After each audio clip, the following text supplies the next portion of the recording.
देखिए, कहा तो यही गया था कि 1 तारीख का होने पहले पूरा कर दिया जाएगा।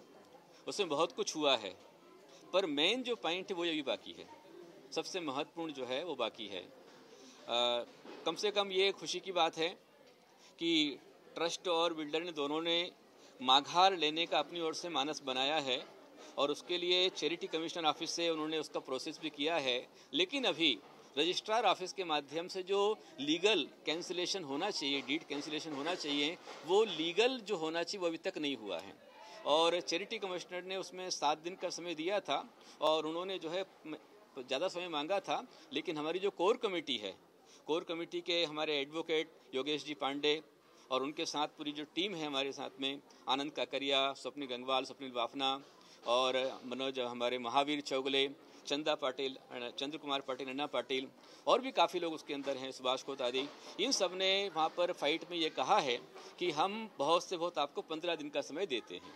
और 30 तारीख से लेकर के आज आप समझ लीजिए कि आज लगभग ये कितना समय हो चुका है, आज 5 तारीख है, तो 30, 31 और ये 5 मतलब 7 दिन पूरे हो चुके हैं। बस अब 7 दिन का समय और है, 7-8 दिन का समय है।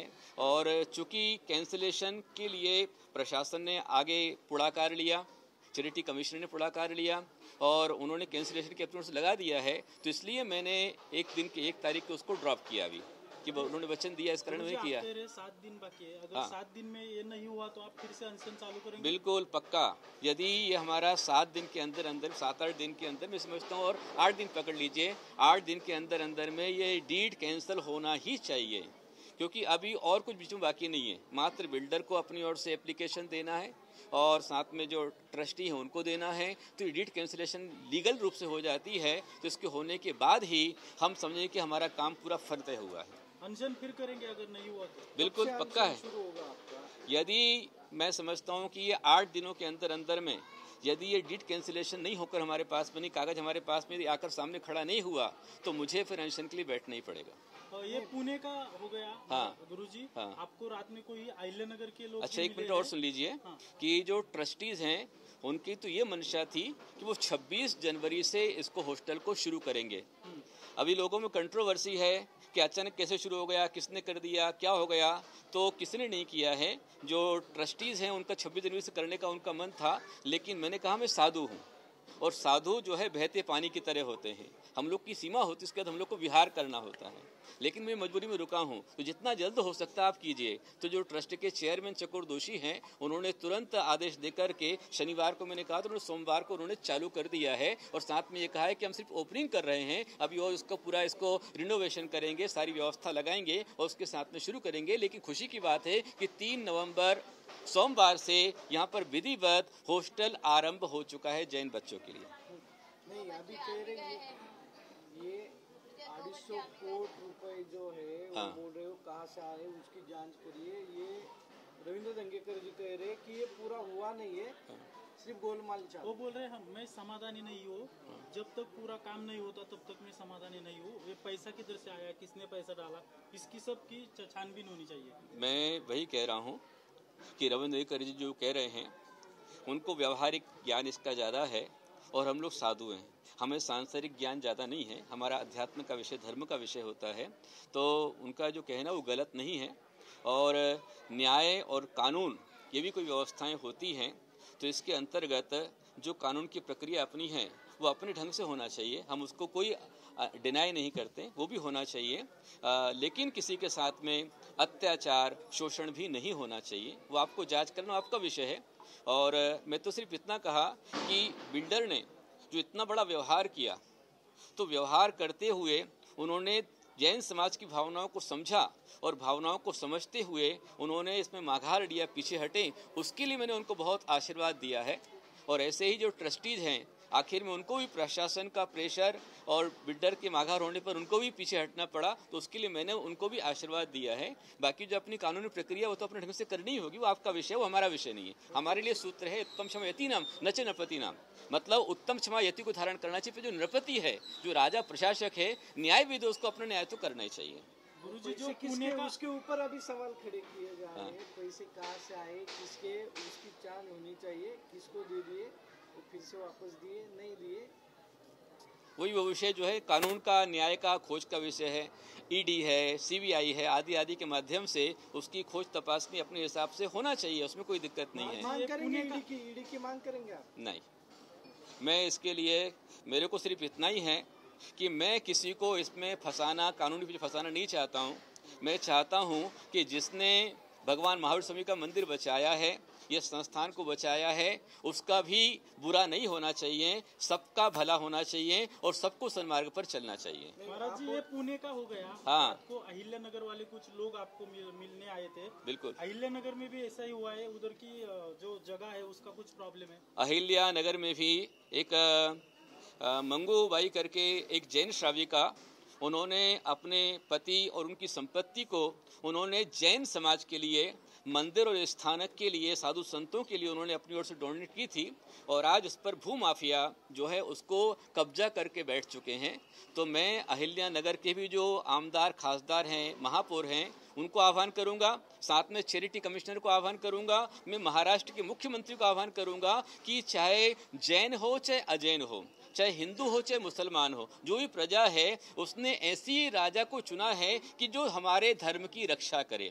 आज सारे समाज की, चाहे वो दिगंबर जैन हो, श्वेतांबर जैन हो, हिंदू हो, मुसलमान हो, सिख हो, बोधाई हो, बौद्ध हो, जैन हो, पारसी हो, हर एक व्यक्ति की एक ही मांग है कि जो हमारे धर्म को बचाएंगे हम उनकी सरकार बनाएंगे, और जो हमारे धर्म को, हमारे मंदिर को, हमारे स्थान को, हमारे संस्थान को बेच खाएंगे, जो बेच खाएंगे वो बच नहीं पाएंगे। तो मैं पुनः महाराष्ट्र के सीएम फडणवीस जी को आह्वान करूंगा, देवेंद्र फडणवीस जी को, कि आप अभी राजा के पद पर हैं तो आप तुरंत इस पर न्याय एक्शन लीजिए।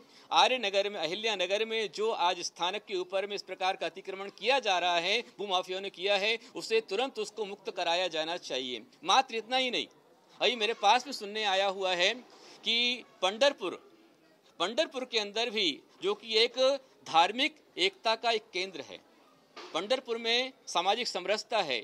जब पंढरपुर की वारी निकलती है, वहाँ पर बहुत बड़ा, जब वो पंढरपुर वार कर चलते हैं तो उसमें हर समाज, हर धर्म का व्यक्ति उसमें भाग लेता है, लाभ लेता है। और आज इस पंढरपुर के अंदर में नगर के सौंदर्यीकरण के नाम पर हमारे 350 वर्ष पुराने भगवान पार्श्वनाथ के दिगंबर जैन मंदिर को आज नगर सौंदर्यीकरण के नाम पर उसको तोड़ने का प्लान ऑर्डर हो चुका है नगर पालिका की ओर से।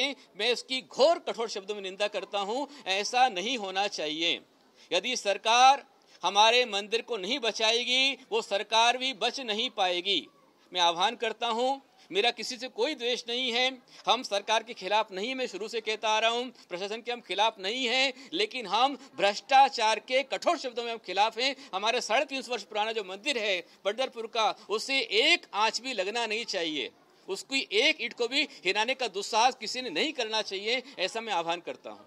महाराज जी, अभी आप इधर जैसा आपने अनशन किया, आंदोलन किया, वैसा अहिल्या नगर या पंढरपुर में आप जाने वाले हो, करने वाले हो, क्या आगे का प्लान है या यही से सब स्टार्ट होने वाला है?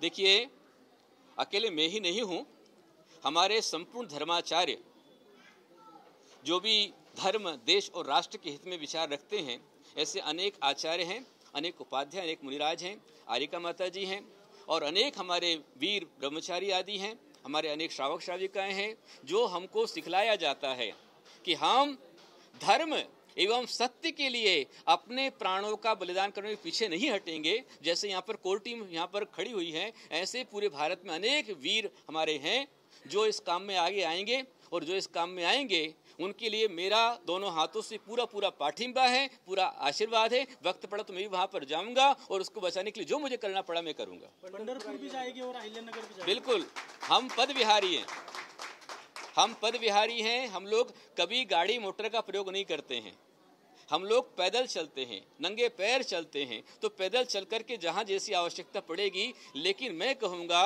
कि हमारी महाराष्ट्र सरकार को क्या हो रहा है, आखिर क्यों नहीं हम जाग रहे हैं।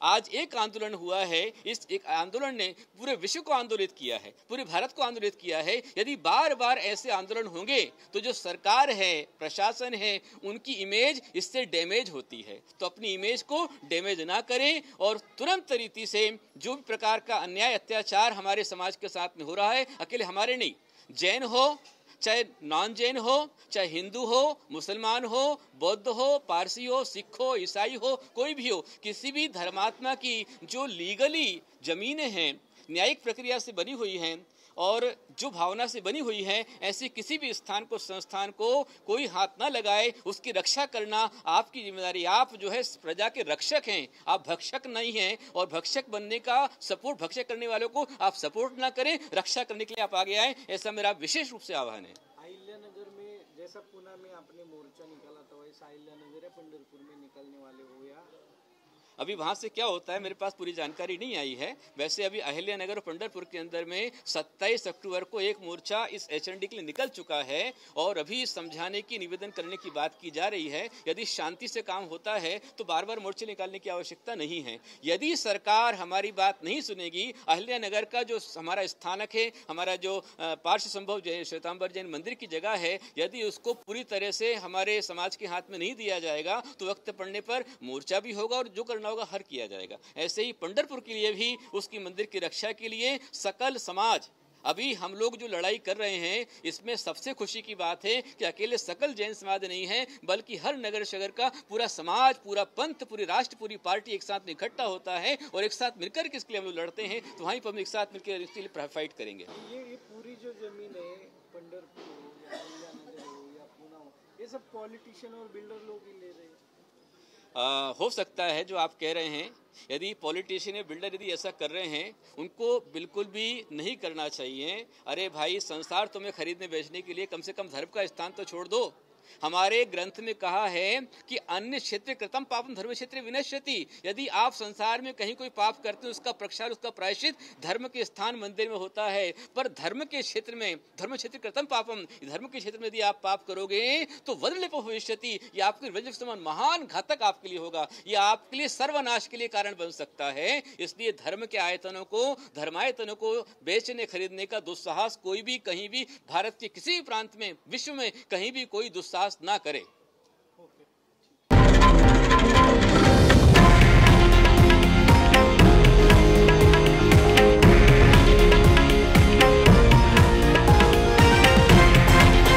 हे आहे देशातील नंबर 1 न्यूज नेटवर्क आणि आपण पाहत आहात TV9 मराठी, एकमेव।